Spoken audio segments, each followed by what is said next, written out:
My family said that I wanted to fly ever since I was big enough to look over the side of a crib.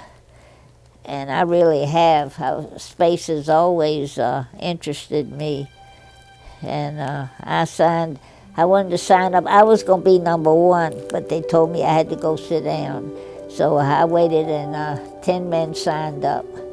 And then I jumped up and I said, now can I sign up?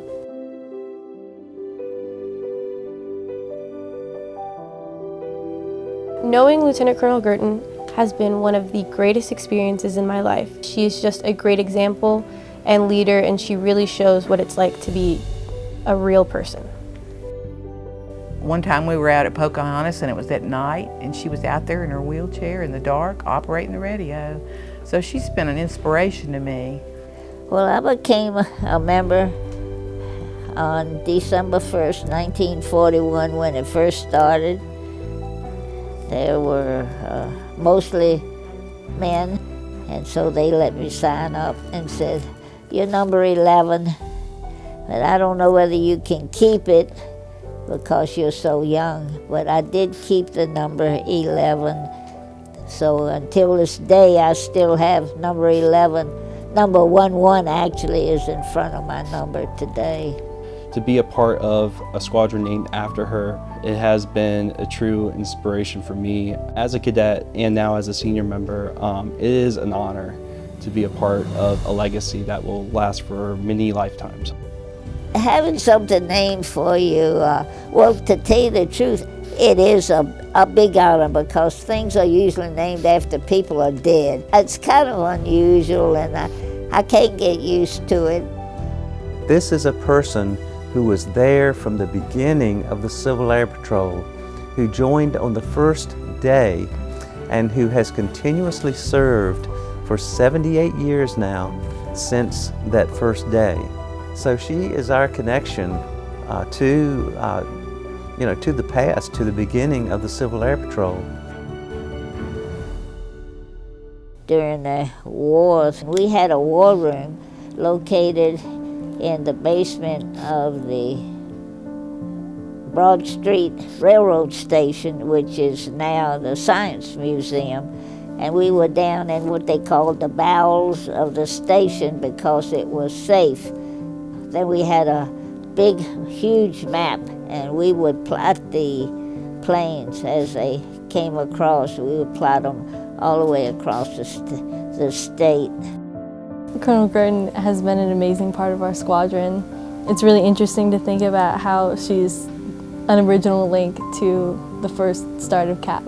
I formed my own cadet squadron back in 1952, and I commanded it by myself for 11 years. One of my cadets was the first one to go to the Air Force Academy, first class at the Air Force Academy, and graduated top of his class. Having Colonel Guertin here continuously is, one, it's unheard of, really, if you think about it. That the fact that she has all these years of experience and can tell stories that just captivates both cadets and senior members and encourages them to want to be better for everything that they want to do in life. You know, if she could do it, they can do it. And I want to learn things. You never can tell when you're going to need them. And I just enjoy it. I met Chuck Yeager, and I actually danced with him. That's an interesting thing, too. Some of the people said, I bet you danced with Chuck Yeager. I said, how do you know? You weren't even there. And they said, well, when I came into the hotel, my feet were 6 feet off the floor. So I think for cadets to be able to see a 90-something young lady participating in ES, people don't realize that she still is a radio operator. She'll go jump on the radios.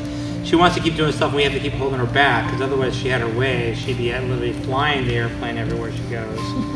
And I think for everybody to see the fact that here's somebody that's almost, in some cases, 7 years older than them doing this stuff is an inspiration to them.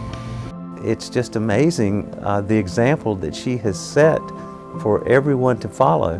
Her dedication here has really shown how you can change an organization. Having Lieutenant Colonel Guertin here is it's an amazing experience for everybody because it really shows dedication not just to the organization but really to the country and showing what service is outside of yourself and really having that sense of servant leadership. She doesn't quit and she doesn't complain, and I think that she's inspired cadets to reach beyond themselves. I just enjoy working with the cadets and seeing them advance, and I think Civil Air Patrol is the most wonderful thing that a youngster could get into. My motivation is to just keep the cadets going and make them better boys and girls, so to speak, or I should say men and women.